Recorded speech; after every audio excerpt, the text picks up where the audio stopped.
So let's start with where Gaetz was, where you see now Representative Nancy Mace, Ken Buck of Colorado, Matt Rosendale of Montana. You have, I think it's Bob Good of Virginia, a few others in there, 8 Republicans in total who went with the Democratic Party to get rid of Speaker McCarthy. In your view, how would you describe to people what Matt Gaetz's argument is, and the argument of a whole bunch of Americans about why Kevin McCarthy had to go as Speaker? Well, look, I mean, Kevin McCarthy isn't my favorite speaker of all time. I don't know that I have a favorite speaker of all time, but if I did, it probably wouldn't be Kevin McCarthy. But I don't know what else Kevin McCarthy could have been doing here. So, I mean, I've heard Matt Gaetz's argument. Oh, we're not cutting spending. You know, nobody's addressing deficit or debt. And the argument doesn't make any sense. Now, McCarthy actually put a CR on the table last week, which actually did cut spending. I think it was about an 8% overall cut to discretionary spending. It was focused on a number of different agencies. Probably wouldn't have gotten through the Senate. Almost assuredly wouldn't have gotten through the Senate, but at least it would have given House Republicans some bargaining leverage in whatever CR did emerge. And the fact of the matter is that they haven't passed a budget yet. McCarthy's been sticking to the 12 appropriation bills model of finishing the budget. He was still doing that right now, but they needed a CR to keep government operations going. And the reason why that's important to Republicans is because every government shutdown has ended up damaging Republicans in the long run, and sometimes even in the short run, starting in 95 with Newt Gingrich all the way through, I think it was 2019. Government shutdowns never play well for Republicans. Never, ever do they play well for Republicans. So they shot down the CR that actually had budget cuts in it. McCarthy came back and said, well, if I can't get a majority to do that, let's do 45 days at current spending levels and finish up the 12 appropriation bills. Now let's stop right there. Let's hold off. The continuing resolution that had budget cuts, what was the argument against? Now, I'm not a fan of continuing resolutions. The 12 appropriation bills is what Kevin McCarthy agreed to with President Biden. We will do them as single appropriation bills, and if they don't pass, we'll introduce the penny plan. It'll be a 1% cut on spending across the board. In the CR, which would have, I believe, cut spending 8%. This is something that Congressman Byron Donalds was hugely in favor of. What was the issue there for Gaetz and co? Just the continuing resolution. They wanted a government shutdown. They said doing a continuing resolution was compromising with Democrats, and they didn't want to compromise with Democrats. That's really the argument. There was no other argument for that. They were upset because he was going to pass a continuing resolution at all. They wanted a shutdown, and they thought a shutdown would force Democrats to work with them.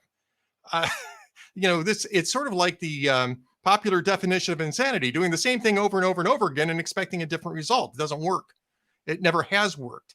And so, I mean, that was ostensibly the reason. Now, McCarthy's coming out last night and saying that's not really the reason.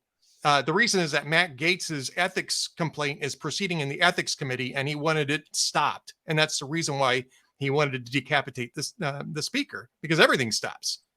And I think it's hoping for Matt, if you go the other way with that and say that, well, what really happened here is that you have me being bothered by the speaker, and now this ethics complaint is really starting to make some headway. He went the other way with it, talking to Ed Morrissey right there of hotair.com.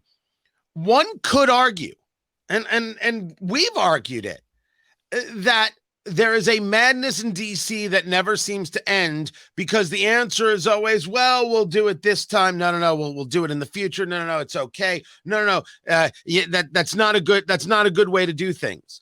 The argument from the people who wanted McCarthy out is enough is freaking enough already. Is that an acceptable argument? No, because what do you do after this? The problem is that you have a House majority of 5. You have Democrats in control of the Senate. You've got Democrats in control of the White House. Now, I would like an explanation from all 8 of these people as to how 8 House Republicans are going to dictate policy to a Democrat Senate and a Democrat White House. It doesn't work. And let's not forget that these same people were around. I believe all 8 were around from 2017 to 2019, in which they did nothing to advance any of these things. You know, you had somebody complaining yesterday, may have been Gaetz or could have been somebody else, that, well, they didn't eliminate the Department of Education. They're not doing anything on debt. 2017 to 2019, there were no proposals at all to eliminate the Department of Education. None whatsoever. There was no effort to eliminate debt. In fact, when Trump was running for president, he was saying that we don't need to worry about debt. Debt is fine. It won't matter. Don't worry about it. It's a distraction.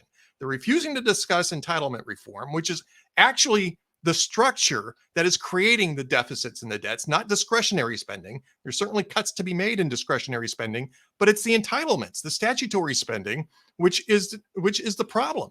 And these people, to a person, will refuse to discuss that because it's electorally poisonous to do so, which is true. It is electorally poisonous to do so.